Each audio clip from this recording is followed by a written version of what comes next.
Hello young students in 7th grade. I hope you are enjoying learning about Asia.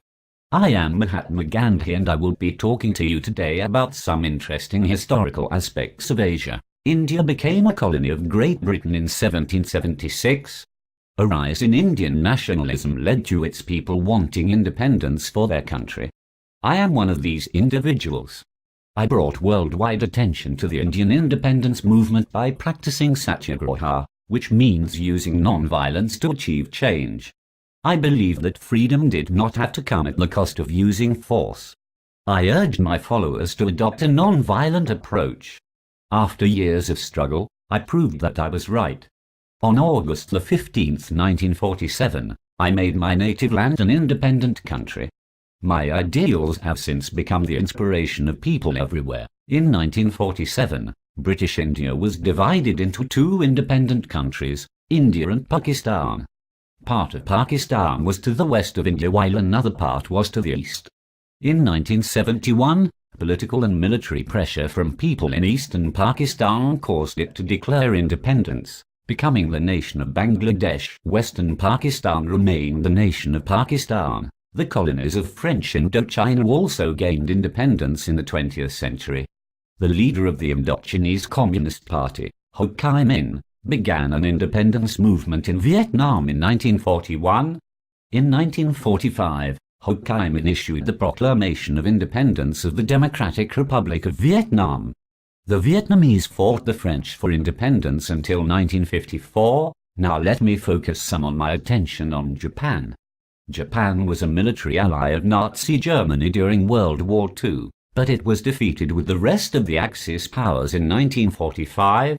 The war left much of Japan and Japan's country devastated. The United States military occupied Japan after the war and forced Japan to create a new government. Instead of punishing Japan, however, the United States was trying to rebuild the country and give it a peaceful, democratic system. The US did this in order to make Japan a US ally against the Soviet Union and China, both of which were communist countries. This seems like a very smart move on the United States' part. Around the time after World War I, China fought a civil war from 1926 to 1949. The two main groups involved in fighting the Chinese Civil War were the nationalists and the communists. The nationals were led by a man named Chiang Kai-shek who opposed the communists because he wanted the country to have a republican form of government.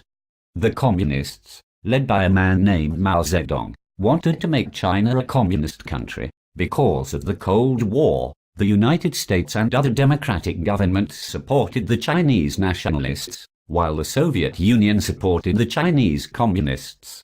The communists defeated the nationalists in 1949, taking over China. The nationalist government escaped to the island of Taiwan. Many events happened in China after the communists took control. First thing that happened was the Great Leap Forward. Mao began the Great Leap Forward in 1958. It was an economic plan meant to modernize China by giving the government control of farming and industry. By the time it ended in 1960, the Great Leap Forward had caused millions of people to die of starvation. Next on the list of things to occur was the Cultural Revolution. Mao began the Cultural Revolution in 1966 to remove enemy political leaders in China. It strengthened Mao and Dapo's power, but it destroyed much of China and Dapo's cultural heritage. And last but not least, we come to the Tiananmen Square protest. In 1989, protesters in Beijing and Dapo's Tiananmen Square gathered and demanded democratic reforms in the Chinese government. The Chinese government viewed them as a threat and used violent force to stop them. Now the United States had some major fears of the idea of communism spreading across the globe. The United States will become involved in Korea and Vietnam in terms of containment of communism. Korea had been a part of the Japanese Empire from 1910 until the end of World War II. In 1949, the Allied powers tried to help Korea make a new government, but differences between the Soviet Union and the United States caused a civil war in the country. As a result, Korea was divided into two countries, North Korea, which was communist, and South Korea, which was democratic. The Korean War was a civil war that began when Communist North Korea invaded democratic South Korea on June 25, 1950. The United States military was part of the United Nations forces that aided South Korea. The Soviet Union and China both aided North Korea. The Korean War lasted until 1953, when it ended with no clear winner.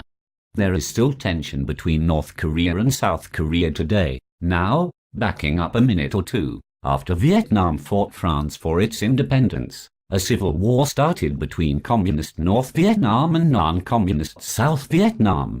This civil war sparked a large conflict, the Vietnam War.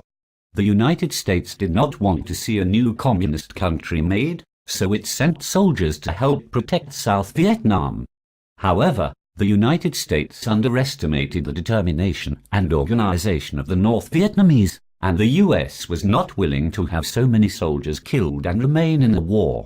In 1973, the US and North Vietnam agreed to stop fighting. The US left, but the fighting started again, and South Vietnam was defeated in 1975. Now I have given you a lot of information. Your teacher will go through it again so you can take notes. Good luck.